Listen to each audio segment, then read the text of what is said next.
কলকাতা টিভিতে আপনাদের সকলকে স্বাগত। আপনাদের সঙ্গে রয়েছে আমি অঙ্কুর। এই মুহূর্তের সবচেয়ে গুরুত্বপূর্ণ খবর, ইরান যুদ্ধে পিছু হটলেন মার্কিন president Donald Trump.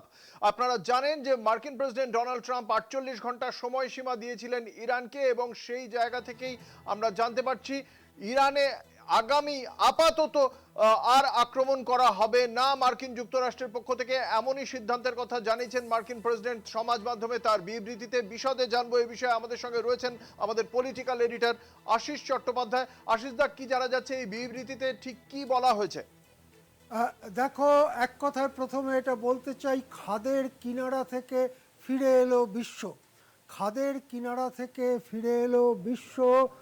Donald Trump আজকে তার নিজেরই মালিকানাধীন সমাজ মাধ্যম ট্রুথ সোশ্যালে পোস্ট করে জানিয়েছেন যে আগামী 5 দিনের জন্য ইরানের জ্বালানি কেন্দ্রগুলোতে, অর্থাৎ পেট্রোলিয়াম বা আণবিক যে কোনো ধরনের জ্বালানি কেন্দ্র, তাতে যে বড়সড় আঘাত করার কথা, কালকে সকাল থেকে সেই আঘাত শুরু হওয়ার কথা ছিল, 48 ঘন্টার সময়সীমা শেষে তা স্থগিত করে দেওয়া হয়েছে 5 দিনের জন্য। আপাতত উনি লিখেছেন 5 দিনের জন্য তা বন্ধ করা হয়েছে।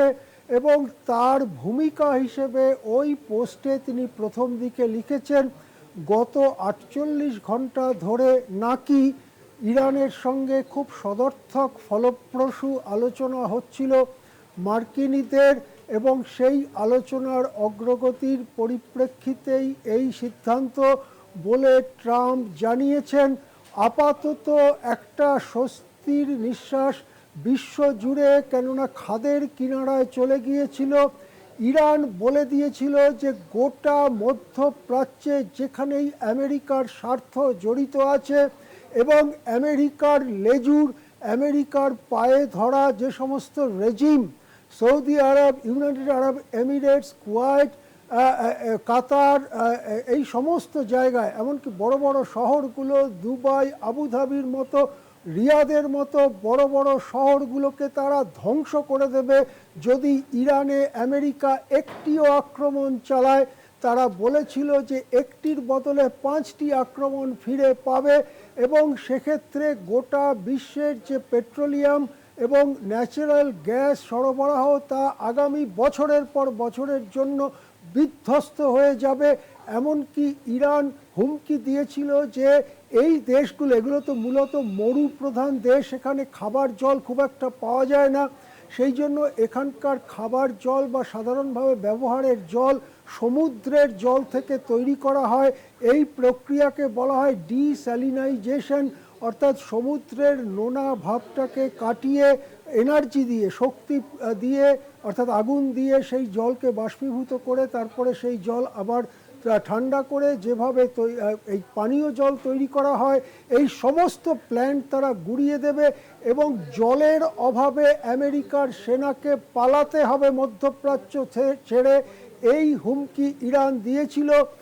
এই হুমকির পরিপ্রেক্ষিতে গোটা বিশ্ব দুরু দুরু বক্ষে অপেক্ষা করছিল কাল ভোর 5টার সময় কি ক্যাটাস্ট্রফি অপেক্ষা করছে বিশ্বের জন্য। সেই খাদের কিনারা থেকে কয়েক ফুট হলেও ফিরে এলো বিশ্ব। ট্রাম্প ঘোষণা করলেন 5 দিনের জন্য এই আক্রমণ, জ্বালানি কেন্দ্রগুলোতে আক্রমণ বন্ধ করা হবে, এবং লাইনের মধ্যিখানের যে কথা, সে কথা কারুর দৃষ্টি এড়াচ্ছে না।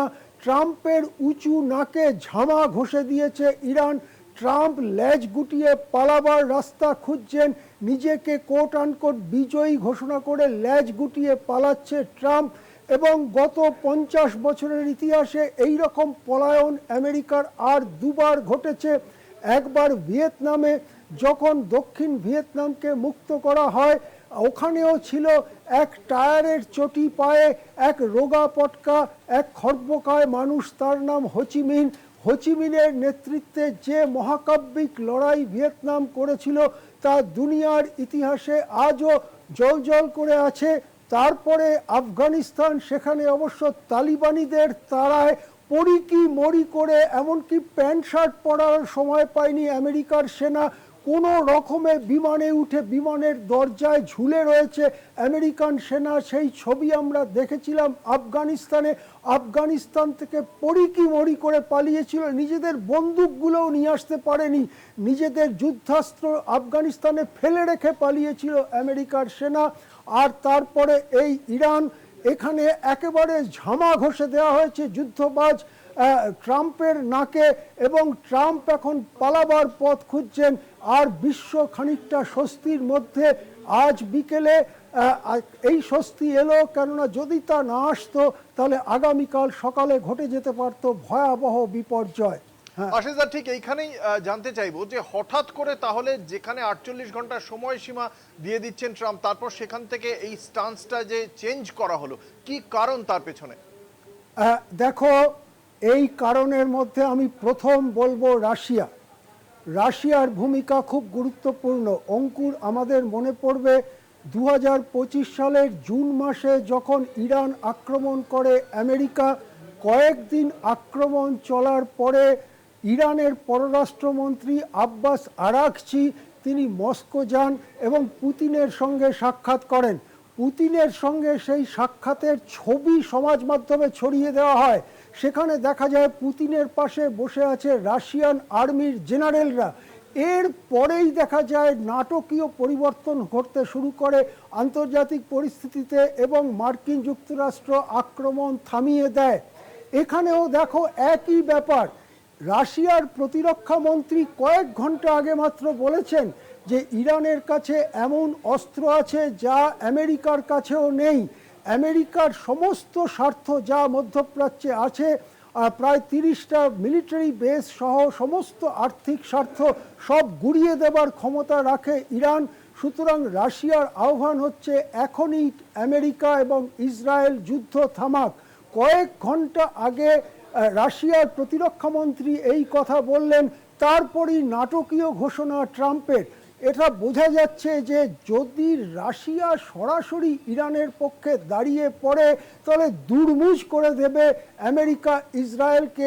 এই ভয় জুন মাসেও ট্রাম্পকে তাড়া করে বেরিয়েছিল, আর সেই ভয় এবারেও ট্রাম্পকে তাড়া করে বেড়াচ্ছে, এবং সেই জন্য এই ঘটনা ঘটেছে। আমি অনেক বড় কৃতিত্ব দেব এই আব্বাস আরাকচি মানুষটিকে, যার পদ হচ্ছে ইরানের পররাষ্ট্রমন্ত্রী।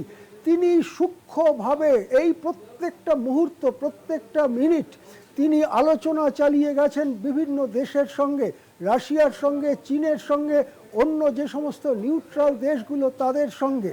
তৃতীয় কারণ আমি বলবো যে এই যে মধ্যপ্রাচ্যের রেজিমগুলো, আমেরিকার বসানো পুতুল সরকার, সৌদি আরব বলা যাক, কুয়েত বলা যাক, কাতার বলা যাক, ইউনাইটেড আরব এমিরেটস বলা যাক, এইগুলোতে যে রাশিয়ার বসানো পুতুল সরকারগুলো, যাদের রেজিম বলা হয়, তারা ভয়ঙ্কর ভয় পেয়ে গেছে। কেননা তাদের টাকা আসলে তেল বেচার টাকা, এই পেট্রো ডলার বলা হয়।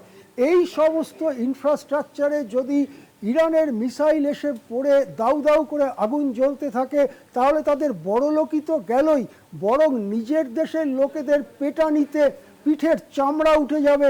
এই পরিস্থিতি তৈরি হয়েছে সৌদি আরব, ইউনাইটেড এমিরেটস, কাতার, কুয়েতের মতো দেশগুলোতে। তারা আমেরিকাকে স্পষ্ট জানাচ্ছিল যে এবার বন্ধ করো, এটা আর নেওয়া যাচ্ছে না, এবার বন্ধ করো।